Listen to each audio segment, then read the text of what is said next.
감사합니다. 대출학교 남상수입니다. 오늘은 최근에, 그러니까 어저께죠. 어저께 P2P 나간 사례에 대해서 설명을 좀 드릴게요. 보통 저희가 P2P 하면 아무나 쓰시는 건 아니고, 일단은 P2P가 보통 후순위로 나간다라고 말씀을 드렸잖아요. 그러면 선순위에서는 싼 은행에 보통 쓰셨을 거고, 싼 은행에서 썼는데 이제 더 이상 한도가 안 나온다고 생각했는데 잠시 융통할 때가 쓸 일이 생길 때 있잖아요. 그런 분들이 사용하시면 굉장히 좋을 것 같은데요.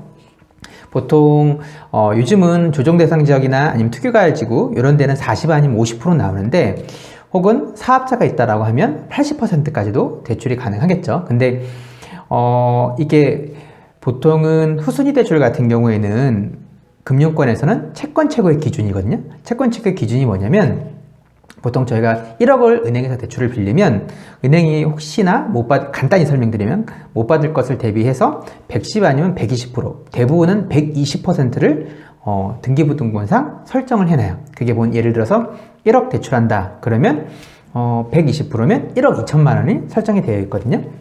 그러면 선순위를 쓰면 보통 80%까지 1순위, 2순위 대출까지 받으면, 사업자 대출까지 받으면 이제 80%가 찬 경우가 대부분은 많아요. 하지만 그래서 더 이상 이제 대출이 안 된다라고 생각을 하시는데, 물론 가장 좋은 건 지인한테 빌리든가 아니면은 본인이 가지고 있는 자금으로 해결하시면 좋은데, 그렇지 못하는 경우가 있잖아요. 혹은 금융권에서도 대출을 받고 싶은데 안 됐을 때, 이런 경우에 활용 한번 해보시면 좋을 것 같아요. 금리는 무조건 싼 거 위주로 쓰셔야 되니까요. 혹은 사업자가 없는 경우 사용하시면 좋겠죠.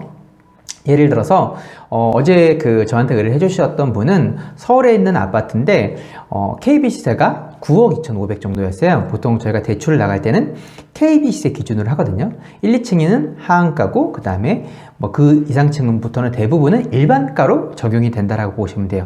요즘은 실거래가가 굉장히 높게 되지만 실제 KB 시세를 보면 좀 낮게 측정되어 있는 경우가 많거든요. 왜냐하면 호가는 계속 올라가고 있지만 KB 시세는 바로바로 반영이 되는 게 아니기 때문에, 여러분들이 대출을 받으실 거라고 하면 KB 시세 기준으로 살펴보셔야 돼요. 그래서 여기도 아파트 같은 경우에도 거래는 9억 7천 정도로 많이 거래가 됐는데, KB세를 확인해 보니까 9억 2,500 정도로 잡혀 있더라고요. 9억 2,500에 이분이 1순위로는 농협에서, 은행을 얘기하면 안 되구나.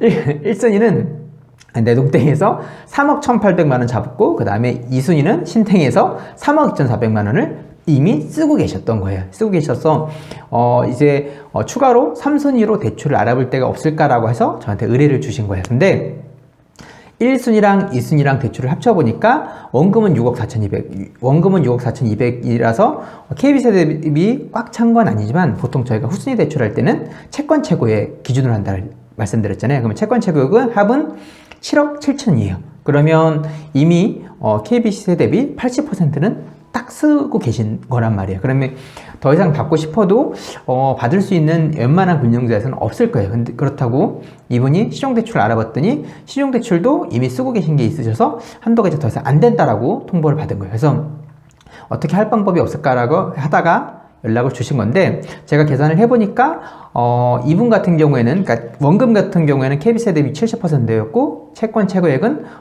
한 83%로 쓰고 계셨던 거예요. 근데 제가 3순위 대출 원하셔서 P2P를 승인을 한번 받아봤더니 최대 1억 4,400까지 나오더라고요. 이게 왜 그러냐면, 제가 좀 전에도 금융권은 보통은 채권 최고의 기준을 하는데 후순위로 대출을 계산을 할 때요. 하지만 P2P는 원금 기준으로 1, 2순위 선순위에 있는 대출의 원금 기준을 하기 때문에 우리가 생각했던 것보다 대출이 더 나오는 경우가 있거든요. 그래서 3순위로 들어가도 P2P를 하면 1억 4,400까지 되는 거예요.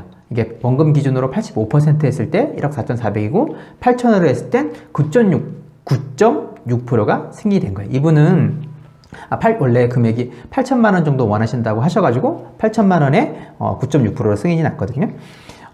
그래서 이분이 신용대출은 당연히 싼 거는 쓰고 계셨겠죠. 쓰고 계셨는데 추가로 더 알아보려고 했는데 안 된다라고 해서 신용대출 더 알아봤더니 가능은 하지만 이금융권 신용대출은 굉장히 비싸잖아요. 그런 거보다는 차라리 이게 낫겠다 싶어서 대출을 받으셨던 승인이 났던 고객이거든요.